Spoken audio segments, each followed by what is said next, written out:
जय जय श्री राम।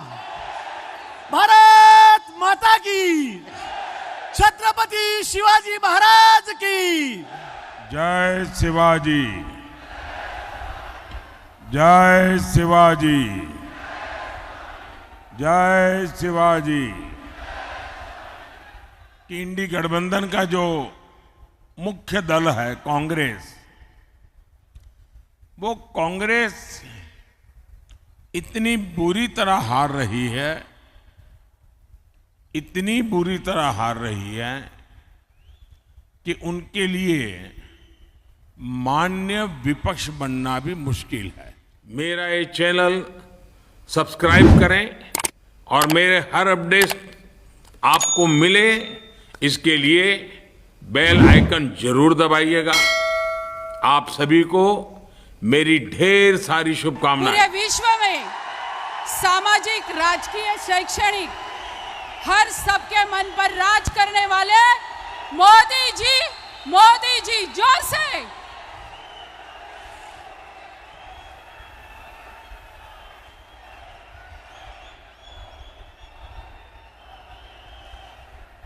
जय शिवाजी,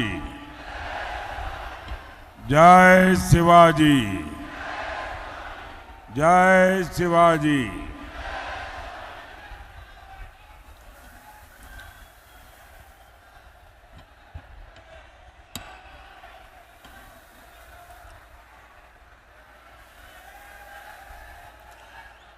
सप्तशृंगी मातेला आणि नाशिकच्या प्रभू श्री रामचंद्रांना नमन करतो।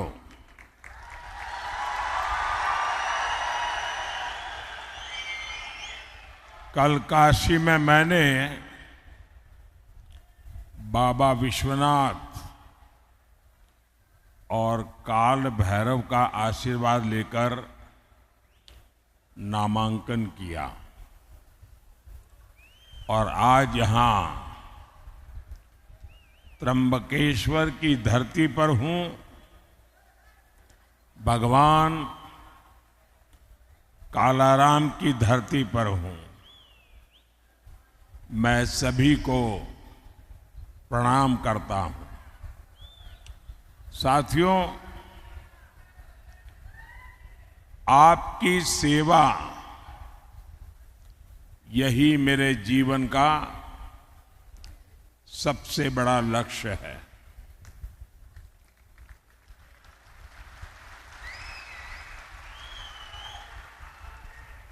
आपने पिछले 10 साल में मेरा काम देखा है और अब मैं आपके पास आज आशीर्वाद मांगने के लिए आया हूं। तीसरे कार्यकाल के लिए आशीर्वाद मांगने आया हूं। विकसित भारत बनाने के लिए आशीर्वाद मांगने के लिए आया हूं। साथियों, एनडीए गठबंधन को कितनी बड़ी जीत मिलने जा रही है, इसका पता यहां इंडी गठबंधन के एक बड़े नेता की बातों से भी पता चलता है।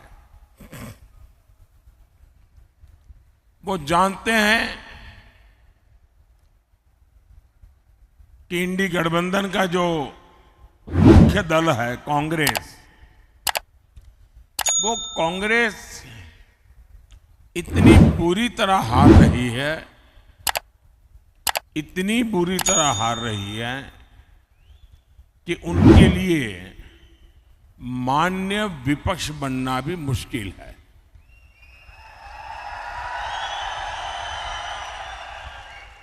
और इसलिए यहां के जो नेता है इंडी अलायंस के, यहां मतलब नासिक के नहीं, महाराष्ट्र के, उन्होंने सभी छोटे छोटे दल जो है, इन दलों को ये सुझाव दिया है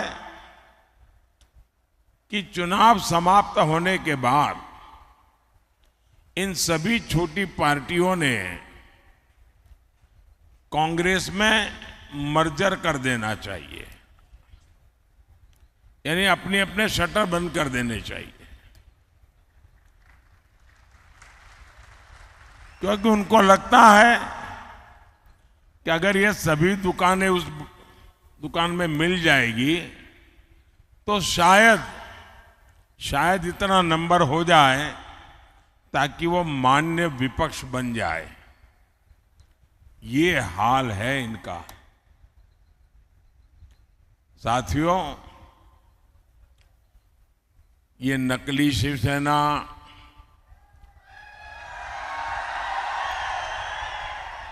नकली राष्ट्रवादी पार्टी, इसका कांग्रेस में विलय होना पक्का है।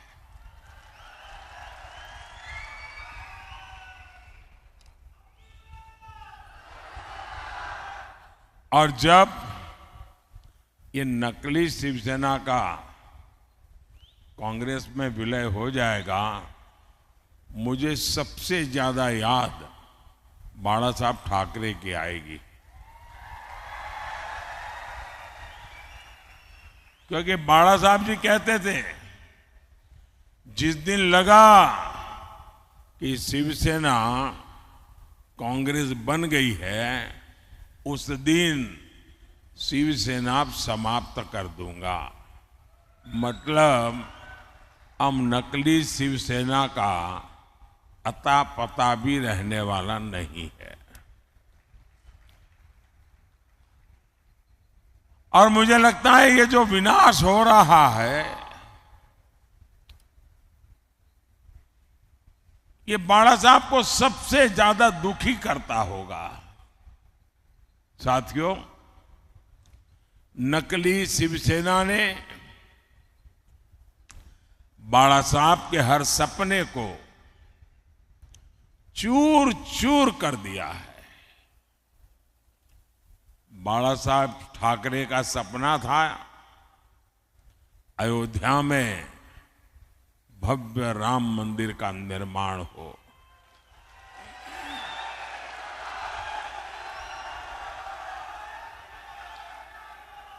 बाला साहब का सपना था जम्मू कश्मीर से आर्टिकल 370 खत्म हो। ये सपना पूरा हुआ, लेकिन इससे सबसे ज्यादा चीड़ ये नकली शिवसेना को हो रही है।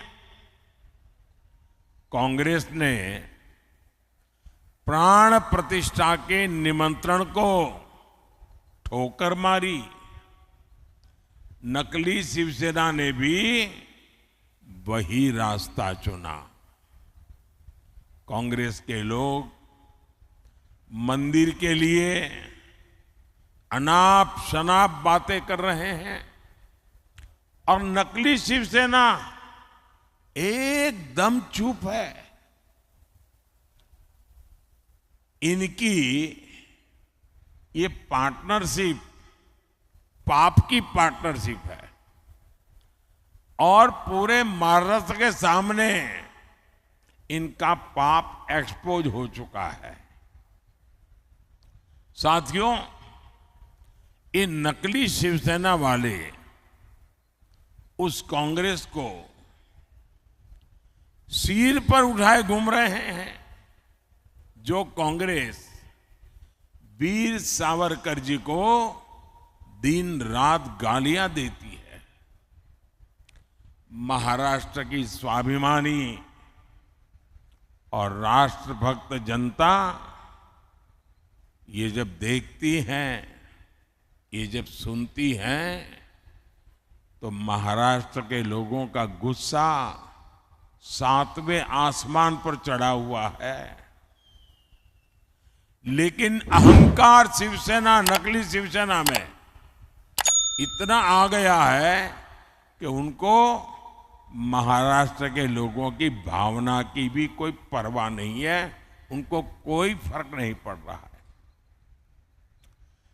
कांग्रेस के आगे घुटने टेकने वाली नकली शिवसेना को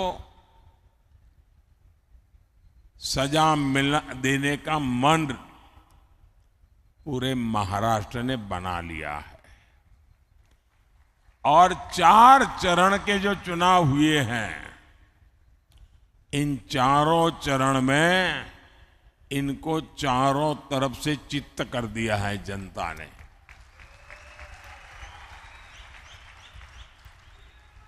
साथियों,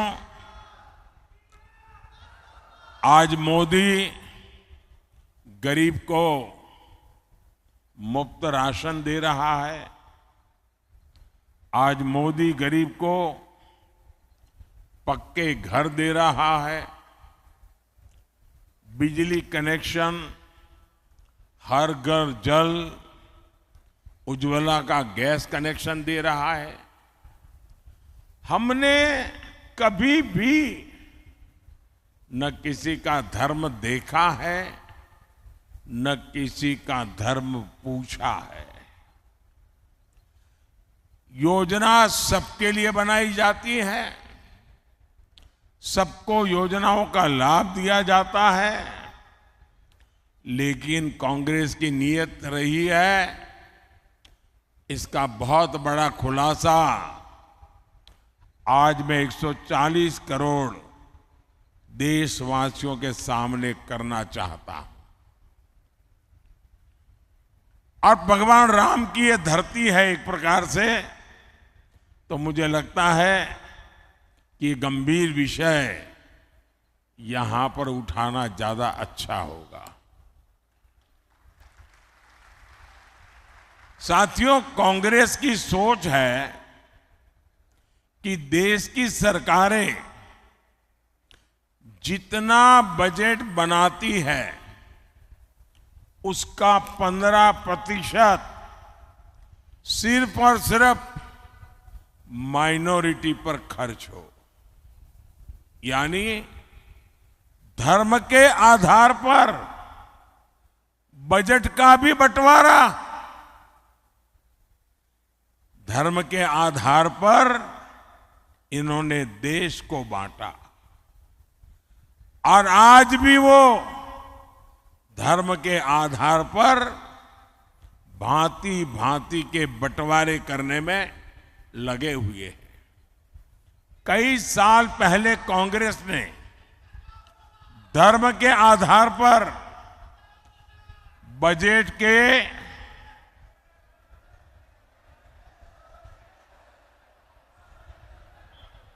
आवंटन को हरी झंडी दिखा दी थी।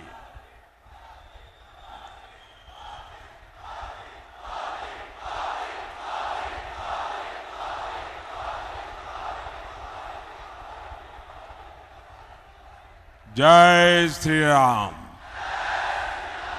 जय श्री राम। भारत माता की, भारत माता की। आप कल्पना कर सकते हैं कि बजट का इस प्रकार से टुकड़े करना ये कितना खतरनाक विचार है। और आप जानते हैं, कांग्रेस के लिए माइनॉरिटी सिर्फ एक ही है, उसका अपना प्रिय वोट बैंक। मुझे याद है, उस समय मैं सीएम था और जब ये बात कांग्रेस ने उठाई थी तो मैंने उसका मुख्यमंत्री रहते हुए पुरजोर विरोध किया था। कांग्रेस उस समय चाहती थी कि देश के सारे बजट का 15% सिर्फ मुसलमानों पर खर्च हो। तब भाजपा के जबरदस्त विरोध के बाद ये कामयाब नहीं हो पाए थे। लेकिन अब ये सारे पुराने एजेंडे की उसको लागू करने पर तुले हुए हैं। बाबा साहब आम्बेडकर धर्म के आधार पर आरक्षण के खिलाफ थे, लेकिन कांग्रेस कह रही है कि एससी, एसटी, ओबीसी और गरीबों का आरक्षण छीनकर मुसलमानों को दे देगी। कांग्रेस आपकी संपत्ति को भी जब्त करके उसका हिस्सा अपने वोट बैंक को देने की तैयारी में है। लेकिन कांग्रेस और इंडी अगाड़ी वाले कान खोल करके सुन ले, मोदी धर्म के आधार पर न बजट बांटने देगा और न ही धर्म के आधार पर आरक्षण देगा।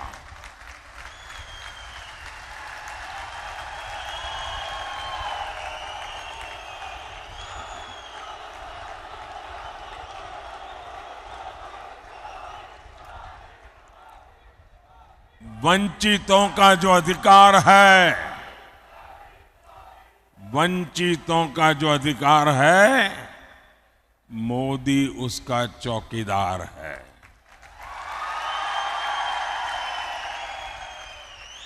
भाइयों और बहनों, हम तो छत्रपति शिवाजी महाराज की प्रेरणा से काम करने वाले लोग हैं। ये चुनाव सिर्फ एमपी चुनने का नहीं है, बल्कि पीएम चुनने का है। ऐसा पीएम जो ताकतवर भारत बनाने के लिए कड़े और बड़े फैसले ले सके।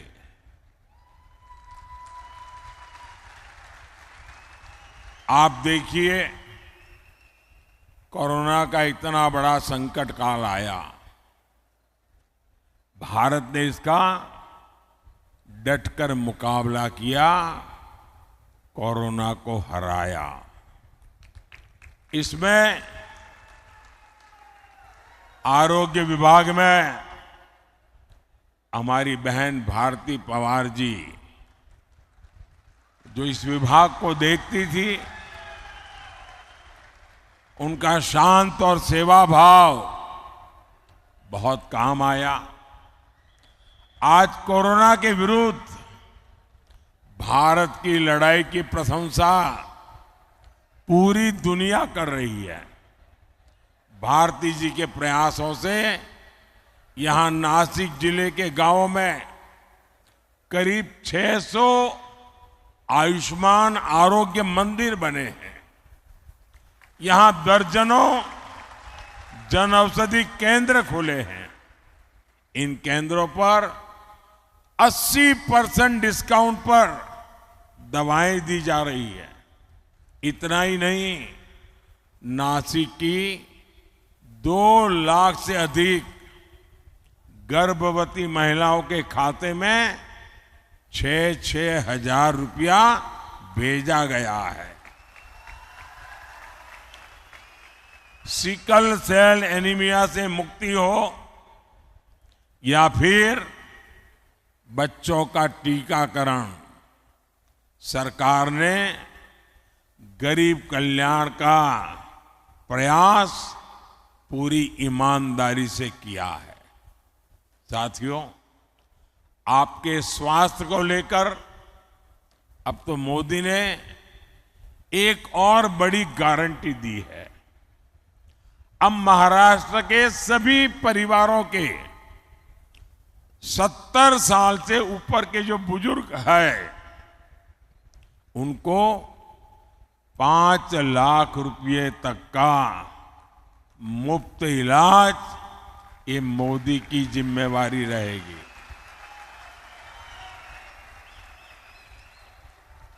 और इससे जो कमाने वाले बेटे बेटी हैं, उन पर से बुजुर्गों की चिंता कम होगी और बच्चों के लिए कुछ ज्यादा खर्च कर पाएंगे। भाइयों और बहनों, मोदी का पूरा फोकस किसान, नौजवान, नारी शक्ति और गरीब के सशक्तिकरण पर है। शेतकारी समाज ने मोदी के 10 साल भी देखे हैं। इससे पहले कांग्रेस, राष्ट्रवादी के भी दशकों का राज देखा है। और तब कृषि मंत्री तो यही महाराष्ट्र के ही थे, लेकिन तब कांग्रेस और इंडिया गाड़ी ने आपकी कोई चिंता नहीं की। आज पीएम किसान सम्मान निधि के 12,000 रुपये हर साल यहां हर किसान परिवार को मिलते हैं। यानी आने वाले 5 साल में कम से कम 60,000 रुपये हर किसान को मिलना तय है। पहले 1 पैसा भी मिलता था क्या? मैं मानता हूं मेरे किसान भाई बहन मोदी को कभी भी भूलेंगे नहीं।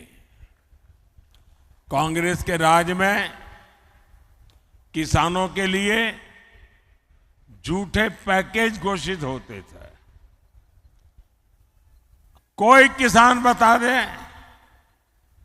क्या आपको इन पैकेज में से 1 रुपया भी मिलता था? साथियों, मोदी किसान हित को हमेशा सर्वोपरि रखता है।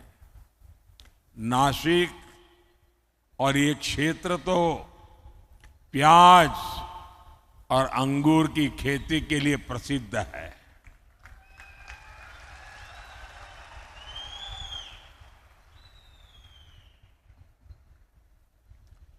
ये हमारी सरकार है जिसने पहली बार प्याज का बफर बनाने की व्यवस्था शुरू की। पहले के सरकारों में ऐसी कोई व्यवस्था ही नहीं थी। हमने पिछले सीजन में 7 लाख मैट्रिक टन प्याज किसानों से खरीदा है। अब फिर सरकार 5 लाख मैट्रिक टन का बफर तैयार करने में जुटी हुई है। बीजेपी एनडीए सरकार के प्रयासों की वजह से 10 साल में प्याज का एक्सपोर्ट 35% बढ़ा है, 35% बढ़ा है। अभी 10 दिन पहले ही प्याज निर्यात पर लगे बैन को हटा दिया गया है। पिछले 10 दिनों में 22,000 मैट्रिक टन से ज्यादा प्याज का निर्यात हो चुका है। सरकार ऑपरेशन ग्रीन के जरिए प्याज के ट्रांसपोर्टेशन पर भी सब्सिडी दे रही है। अब इस मिशन को फिर से लागू किया जा रहा है। इसी तरह यहां जो क्लस्टर डेवलपमेंट प्लान बना है, उसका फायदा हमारे अंगूर के किसानों को होगा।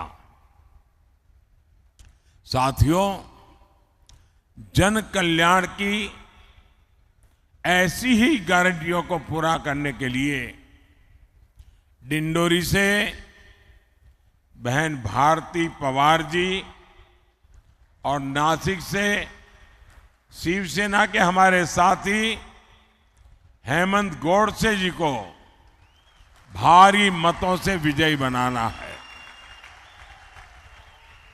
और इसलिए मेरा आपसे आग्रह है कि मतदान ज्यादा से ज्यादा हो। संकल्प पुराने सारे रिकॉर्ड तोड़ने का हो, पोलिंग बूथ जीतने का हो और अधिक से अधिक लोगों को मिलकर के